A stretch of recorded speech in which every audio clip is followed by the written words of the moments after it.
You can keep them in your hand as long as they're not going to be a distraction to you.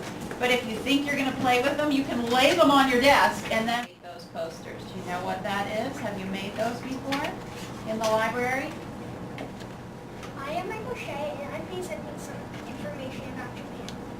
Now, all of you, I think you've learned a lot about Japan, so now to make this really boring and dull, I will try to make this as non-boring as possible.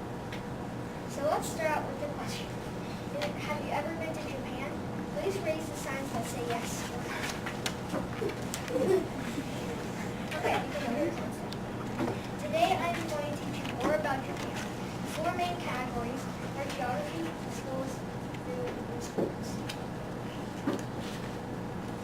We are going to start out with geography. Is Mount Fuji an active volcano or a dormant volcano?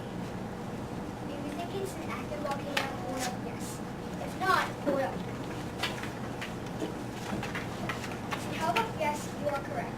Mount Fuji is an active volcano. Mount Fuji just causes one of the many natural disasters of Japan. Japan also has hurricanes and tsunamis. Well, it's not that bad, but these affect a lot of people in Japan. I made a poster to show the geography of Japan. Japan has over 1,000 islands, which is, you learned that they have over 4,000 islands. They have 125 million people. We have 315 million people. They are an island country. We are not an island country. We are part of North America, and they are part of Asia. They have lots of natural disasters, so. Now we're going to move on to schools. Here's a picture of a school in Japan. Now, if this is a video, you see that Japan schools are very quiet and expected to. We are expected to have live questions. I also think that you know that they have lunch in their classrooms. They have 240 school days while we only have 108. That's the 60 school day difference. Japan schools also give out live homework. Here are some other facts I will share with you. We have bacon, eggs, and shrimp for regular breakfast. They usually have sushi and sometimes fish. They can have raw fish. They can have a little bit of raw fish, and they can have a lot of raw fish. And they have, if you have sushi before, it's about schools, but I'm actually move on, so when I'm going to food, I'm going to say that one. But if you have had sushi before, they wrap around with seafood. And rice, it takes 1 or 2 years to grow. And we have something called miso soup, which is regular soup, and they add some more like tofu in it, and they also have like Actually, you gotta be more careful. Now,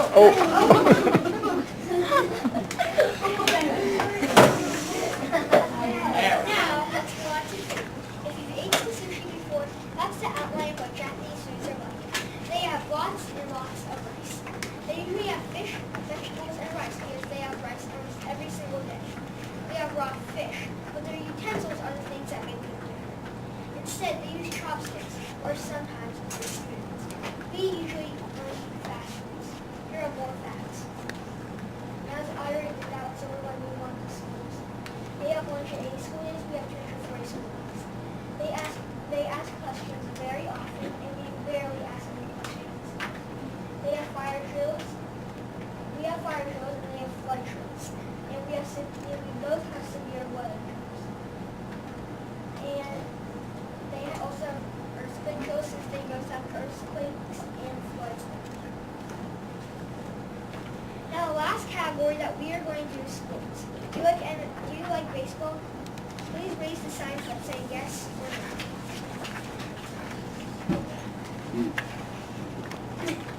Japan does. They do pony baseball. We do MLB baseball, which MLB baseball is Major League Baseball. Although there's quite a few Americans who also do pony league baseball. As always, they also have tennis, basketball, and professional league boxing. Here are more facts. They also have basketball, tennis, and professional boxing.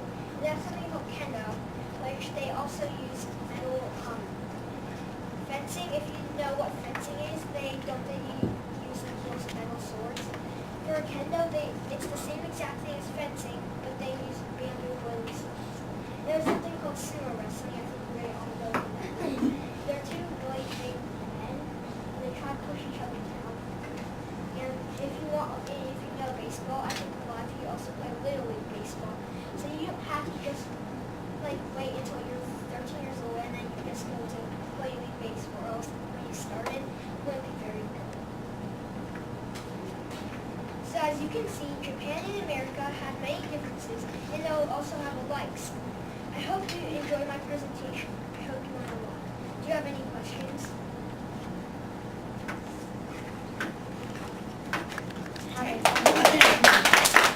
Today, how many of you, or let me rephrase that so it can be a yes or a no, would you like to visit Japan?